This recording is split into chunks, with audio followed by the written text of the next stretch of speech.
ഒരു മാസം നിങ്ങളുടെ ശമ്പളം എത്രയാണ്? പലർക്കും പല കഥകൾ പറയാനുണ്ടായിരിക്കും.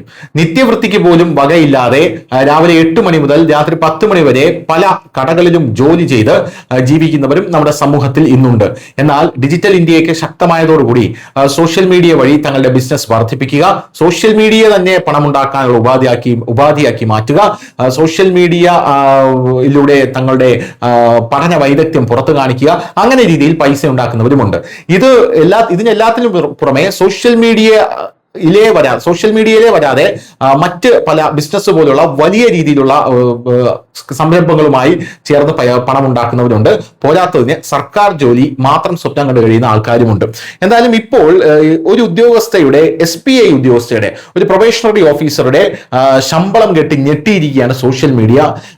എന്താണ് ഈ സംഭവം എന്ന് നമുക്ക് നോക്കാം.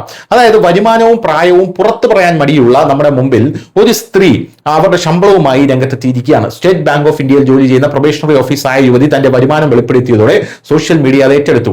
ശ്വേത ഉപ്പൽ എന്ന യുവതിയാണ് ഇപ്പോൾ സോഷ്യൽ മീഡിയയിൽ തരംഗമായിരിക്കുന്നത്. 2 ദിവസത്തിനുള്ളിൽ 1 ദശലക്ഷത്തിലധികം ആൾക്കാരാണ് ഈ വീഡിയോ കണ്ടത്. 2.5 വർഷത്തെ സർവീസും 5 ഇൻക്രിമെന്റുകളും ഉൾപ്പെടെ ഏകദേശം 95,000 രൂപ പ്രതിമാസം സമ്പാദിക്കുന്നതായി ശ്വേത ഇൻസ്റ്റാഗ്രാമിൽ പങ്കുവച്ച ഒരു വീഡിയോയിൽ പറയുന്നു. ഇതിനു പുറമെ 18,500 രൂപ ലീസ് വാടകയായും ഏകദേശം 11,000 രൂപ മറ്റ് അലവൻസുകളുമായി ലഭിക്കുന്നുണ്ട്. അതായത് മൊത്തം പ്രതിമാസ വരുമാനം ഏകദേശം 1 ലക്ഷത്തിലധികം രൂപയ്ക്ക് മേലെയാണ്. 2022 IBPS പ്രൊബേഷണറി ഓഫീസ് പരീക്ഷ പാസ്സായാണ് ശ്വേത ഈ ജോലി നേടിയത്.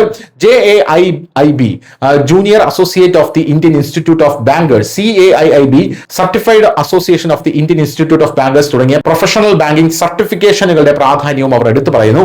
ഈ പരീക്ഷകളിൽ വിജയിക്കുന്ന ജീവനക്കാർക്ക് പല ബാങ്കുകളും മികച്ച ശമ്പളം വാഗ്ദാനം ചെയ്യുന്നുണ്ട്. ഒരു SBI POയ്ക്ക് ബേസ് സാലറിയിൽ നിന്ന് ശമ്പളം ഗണ്യമായി വർദ്ധിപ്പിക്കാൻ ഇതിലൂടെ കഴിയുമെന്നാണ് ശ്വേത പ്രധാനമായും ചൂണ്ടിക്കാട്ടുന്നത്. ചില ഉപയോക്താക്കൾ അവരുടെ വീഡിയോയിൽ അവിശ്വാസം പ്രകടിപ്പിച്ചപ്പോൾ മറ്റുള്ളവർ അതിൽ പ്രചോദിതരായി എന്നുള്ളതാണ് പ്രധാനപ്പെട്ട കാര്യം. News desk, ജയമലയാളം.